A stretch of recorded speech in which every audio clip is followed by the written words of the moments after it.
Welcome to the St. Louis Children's Hospital ECMO program. We're going to talk to you today about the nuts and bolts of the ECMO program at our center. Let's do a quick overview of our ECMO volume. You can see that we are a regional referral center for our ECMO program. Over the last several years, you can see significant growth in our ECMO program. We're averaging anywhere between 12,000 up to 20,000 at our max capacity for the number of hours our patients are requiring ECMO support. In addition, you could see that on average, we're treating anywhere from about 50 to 60 patients per year needing ECMO support. Our ECMO team is also divvied up between our 3 ICUs, meaning that our ECMO program branches over 3 ICUs and care is delivered uniquely in each ICU based off the patient population. So in our NICU, our neonatal population could receive ECMO services, same in our PICU, and then in our Heart Center Cardiac Intensive Care Unit. What do you need to know as you enter Children's Hospital and start to participate in our ECMO program? Things we're going to talk about during this presentation is who are ECMO program leaders? What are the different ECMO team roles? The ECMO bedside specialist. What is the advanced specialist here at Children's? What is the role of the perfusionist? Who are the cannulating teams that help us place a patient on ECMO? That's cardiac surgery, pediatric surgery. What determines what patient receives which surgery team? How do I activate ECMO as a new provider at SLCH? What are our procedures when it comes to ECPR? How do we use ECMO order sets in EPIC? Where do I find ECMO policies and guidelines? And other ECMO resources that will be key to support you in your career here at St. Louis Children's Hospital. Let's first start with our ECMO program leadership team. Our leadership team is made up of a hospital co-director, a critical care medicine co-director, and a newborn medicine co-director. We also have a mechanical assist manager, a chief perfusionist, a mechanical assist nurse manager and educator, and we also have an ECMO quality and safety coordinator. Let's now jump into what are the different roles on our ECMO team. We have a special role here at St. Louis Children's Hospital called the Advanced ECLS Specialist Team. That team is a team of highly skilled critical care nurses that collaborate with a multidisciplinary team to plan care for children on mechanical assist devices. That includes patients on ECMO. It also includes patients on CRT. That could be patients who are requiring the Prismaflex, or it could be patients requiring aquapheresis. This dedicated team provides 24/7 in-house coverage to respond to routine and emergency needs, along with supporting both ECMO and CRT specialists. The advanced specialists and perfusionists work in partnership to make St. Louis Children's Hospital a leader in mechanical support care. What are the different ECMO team roles? We also have the ECMO bedside specialist. The ECMO bedside specialist is a registered RN or respiratory therapist. Their training includes significant didactic and ECMO simulation that includes indications and evidence for ECMO, circuitry, physiological state of these patient populations, general management, and common scenarios and complications. Also, there's a maintenance to ensure that these team members have ongoing education and learning that includes water labs and simulation. How do we do our ECMO staffing? All ECMO patients are staffed with 2 caregivers, ideally both trained as ECMO specialists, but minimally 1 ECMO specialist, which can be an RN or a respiratory therapist, plus a patient care RN. What are the different ECMO team roles? The perfusionist team is another key role for our ECMO program. We have dedicated perfusionists as part of our cardiac support services that have rigorous and specialized training. They are a vital role for our cardiac surgical team and ECMO team. They are in-house Monday through Friday, ideally between 6 a.m. and 5 p.m. They are on call for nights and weekends to respond to emergent cardiac surgery, ECMO activations, and also available for ongoing troubleshooting of our ECMO circuits. Who are the cannulating teams? Let's talk about VA ECMO. So, like we said previously in our initial slide, is that ECMO is provided in all 3 ICUs here at St. Louis Children's Hospital. VA ECMO is provided in the PICU, the NICU, and the Cardiac Intensive Care Unit, which is under the Heart Center umbrella. For the Cardiac Intensive Care Unit, those are primarily cardiac patients. Those patients will be placed on by the CT surgery team. However, under the Heart Center's cardiac intensive care umbrella, also lung transplant patients are cared for in this unit. So the CT surgery team is often the cannulating surgical team for these patients as well, who may be waiting lung transplantation in the Heart Center. In the PICU and NICU, typically the patients placed on VA ECMO will be placed on by the pediatric surgical team. However, both the pediatric and the cardiac surgery teams will support one another and back each other up at any given time. For VV ECMO placement, there's a couple different approaches. They could be dual lumen or dual cannulas. Depending on that approach determines the type of team that will be cannulating. So for VV ECMO, if we're placing dual lumen, this can be done by the interventional cardiologist, which can be done in the cardiac cath lab, or it can be done at the bedside in the PICU only. The reason it's done in the PICU only is because there's significant space that is needed in order to have the proper imaging to do bedside VV cannulation. So right now that is restricted to the PICU, otherwise it's done in the cardiac cath lab. For dual cannulas, that will be a surgery team, and that could be the pediatric surgery team or the CT surgery team. However, most often that is the pediatric surgery team because typically cardiac patients are placed on ECMO for VA and not VV. Let's talk a little bit about how do we activate ECMO here at St. Louis Children's Hospital. We have a specific standard work that our teams follow to ensure that we have timely activation of our ECMO.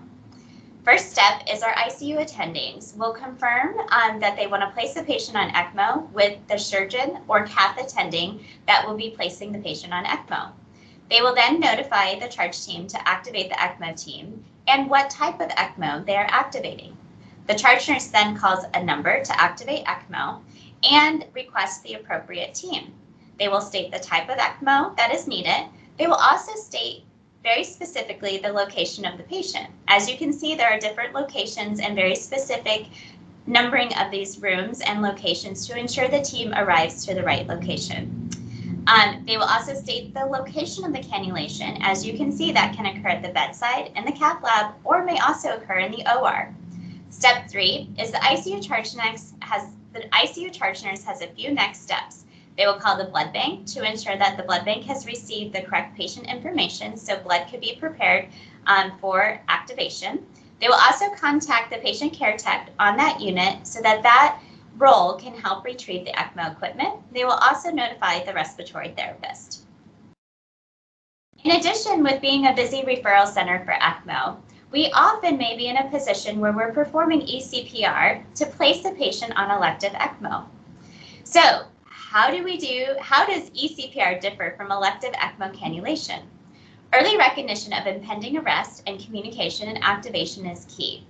After hours, ECMO response time is approximately 20 to 30 minutes for arrival time of the cannulating surgeon and perfusionist. In the interim, as we discussed earlier, there are multiple roles that are prepping and preparing the patient to go on ECMO.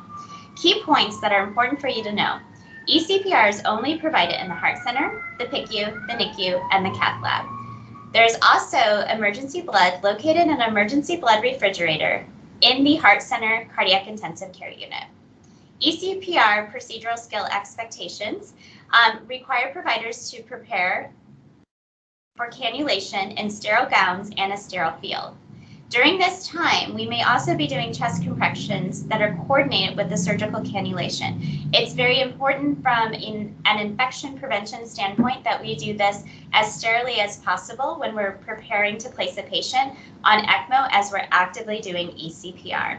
We're going to show you a short video from an outside organization that really just shows you the different roles and how to prep and prepare a patient that is undergoing ECPR for ECMO cannulation. Every one of the steps of ECPR has to be done to perfection. It's like a well-choreographed dance, done fast. And when it's showtime, time to save lives, everything has to be perfect. That's why they rehearse.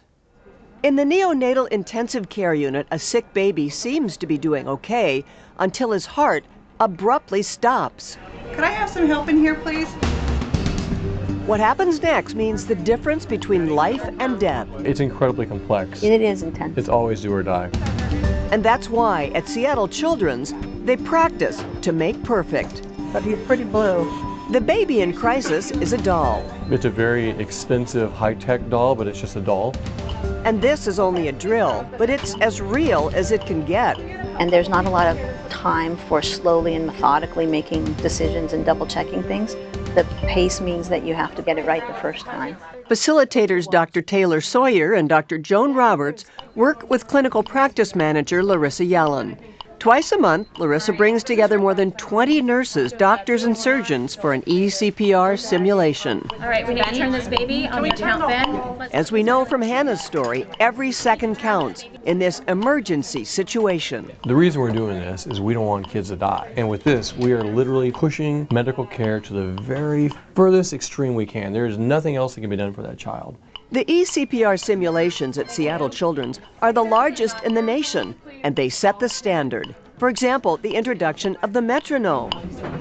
Can we have a pulse and a rhythm check, please? It's used to keep rotating nurses on tempo while giving chest compressions in a room full of distractions. You know, tables moving and vent moving and the patient moving and all of this, they have to stay riveted on, are we doing a perfect resuscitation? When a baby doesn't respond to CPR, a seamless transition to life support, ECMO, comes next.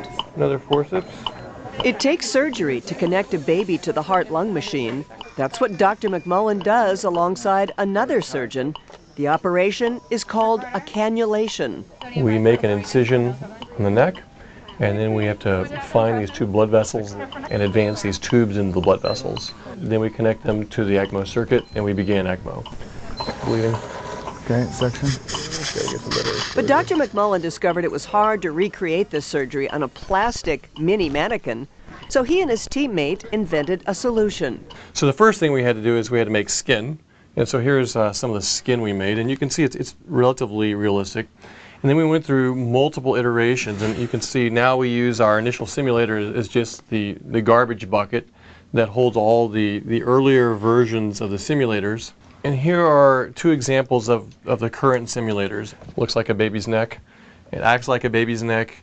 It is so lifelike, anything can happen to it during a simulation. Okay, clamp, resume compressions, please. What's the problem?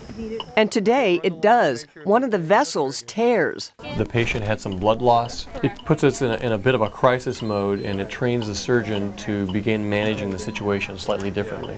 Adding to the trauma, the man behind the curtain who can manipulate the baby's vital signs and equipment. At any given moment, he can make bad go to worse. And then at one point, some air was introduced into the system, and that can happen sometimes. Okay, run the line and make sure it's okay. Can I have some irrigation, please? And that makes the team have to troubleshoot an additional problem. It's a bit like the SWAT team. We just have our team practice it over and over again until they got it down. The practices prove to be paying off.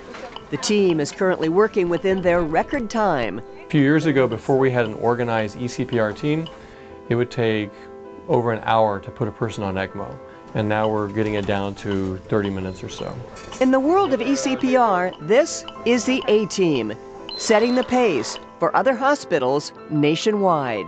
In fact, when we describe our program to other centers around the country, they're very surprised, and many of them come here to see how we do it. We would hope that if every pediatric hospital had this type of a system, we would save that many more lives around the country. Good job! All right, so now we're gonna go into the order sets that are in Epic for ECMO. And so on this slide, this is in your orders in Epic. If you search for ECMO, this is what pops up, the pediatric CCM ECMO focused. And so this is the order set we'll use for all patients on ECMO here. And you can go ahead and open that up. When you get to that first screen, this is what you'll see. And most of the things that are pre-selected are applicable for all patients. And so you'll have the vital signs, including temperature monitoring, neuro checks, and all of the oximetry, capnography. All of these are typically left for patients unless it's duplicates and they're already ordered. You can certainly get rid of the duplicates.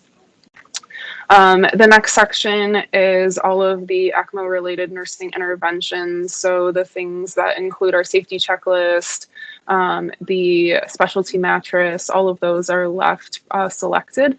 But that one on the top there, the mechanical assist device parameters, is something that needs to be opened so you can enter the additional information. When opening that, this next slide shows you what you would get. There are basically different fill in the blanks for the different parameters that are required for that patient. So you will select the type of ECMO, the amount of flow and RPMs, your sweep gases and CO2 goals, as well as the different parameters for your different hematocrit, platelet, fibrinogen, and then the anticoagulation pathway that we're using. If you're not sure, what these will be, especially if you're putting in these orders before a patient is on ECMO, this is modifiable after the patient goes on and should be adjusted every day according to, what the goals are for that patient. So certainly you can kind of start with something and edit it as needed after the patient is on. The next section back into that main order set is related to the respiratory things. So this is the ventilator bundle. Unique to ECMO is we have 2 ventilator orders. Specifically, one would be the emergency ventilator settings. And these are used in the event that there is an emergency where the patient is requiring to come off of ECMO support. And so many of our patients are on rest ventilator settings that would be inadequate to support them off of ECMO. And so this is something that the specialist will automatically go to if they're taking the patient off of ECMO. So we would fill that in appropriately for what is required for that patient. And then everything else there, again, if it's a duplicate and already on the patient's orders, it can be omitted. The next section are transducer IV fluids, and these are unique to the ECMO pump.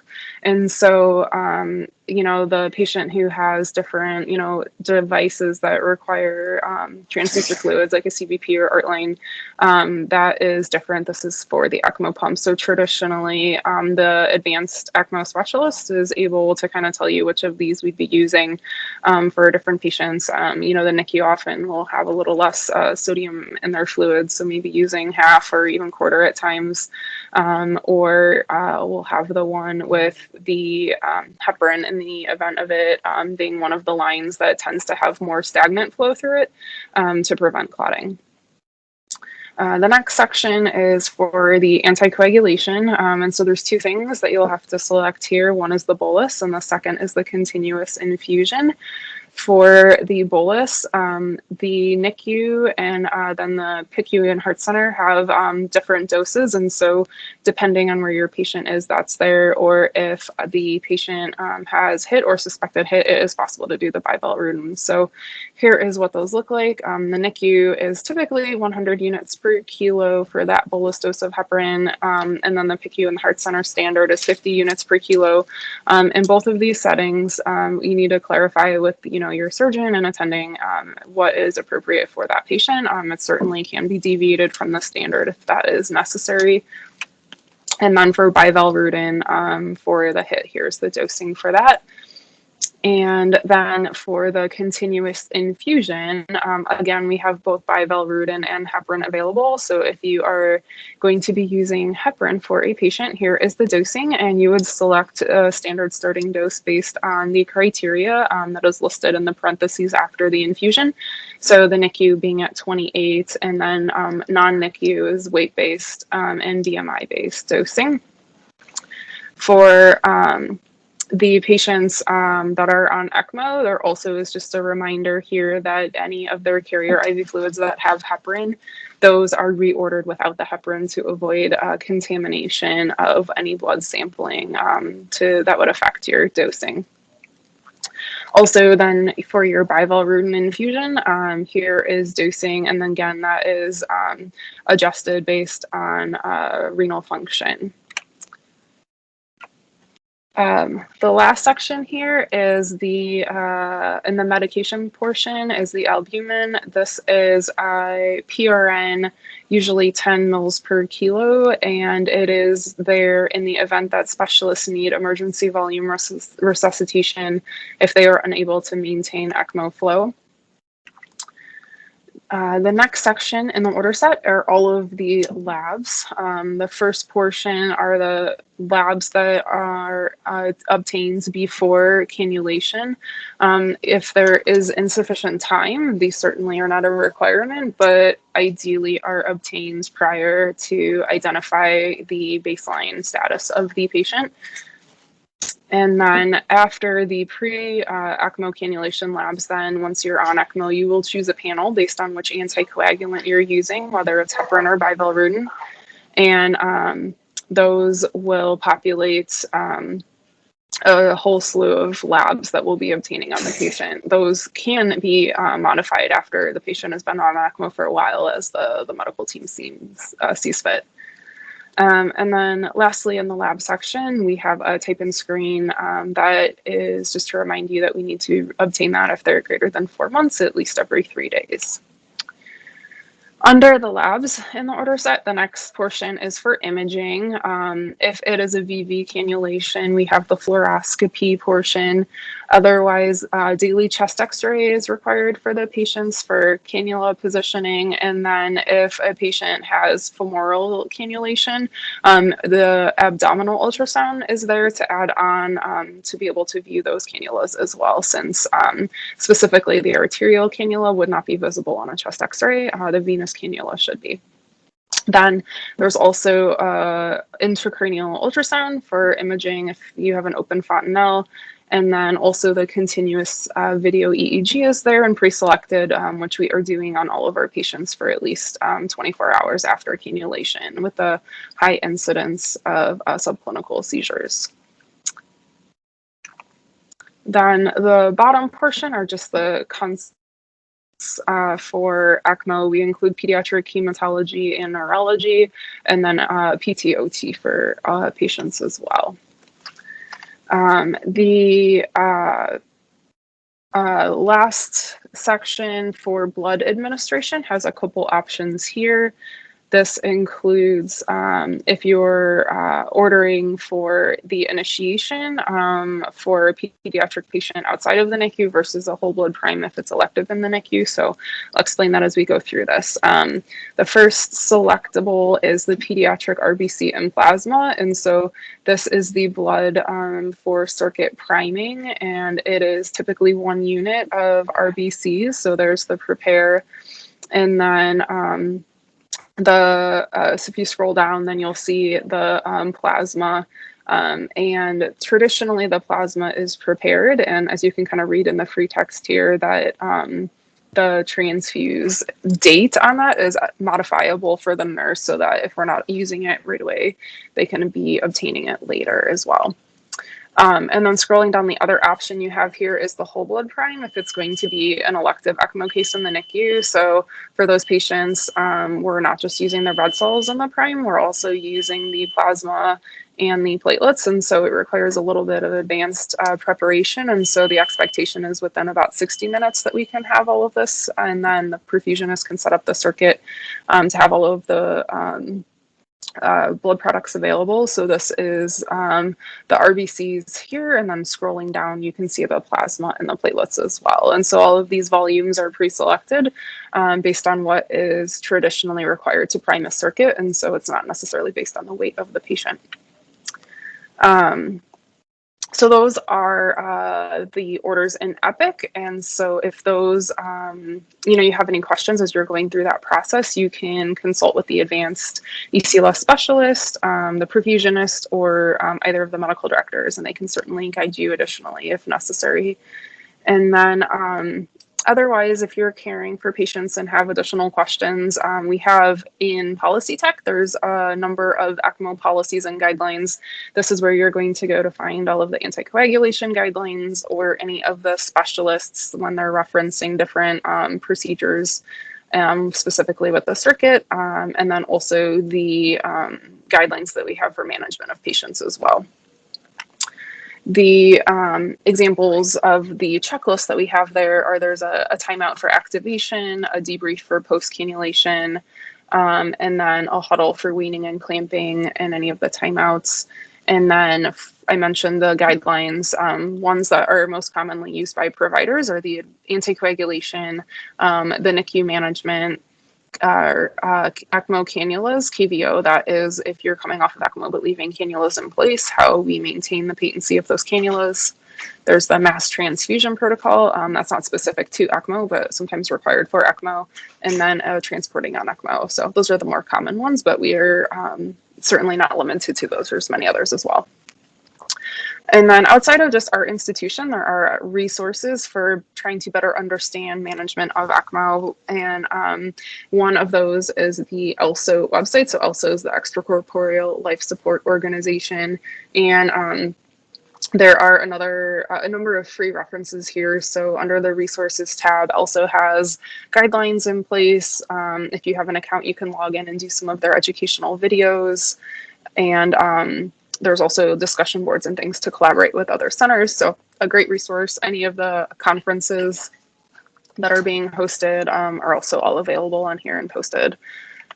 And then also has a publication called the Red Book, and it is a 400 or 500 page textbook or so that covers neonatal, pediatric, adult, both respiratory and cardiac management, as well as program support in that. So this is a great resource for diving deeper into understanding extracorporeal life support.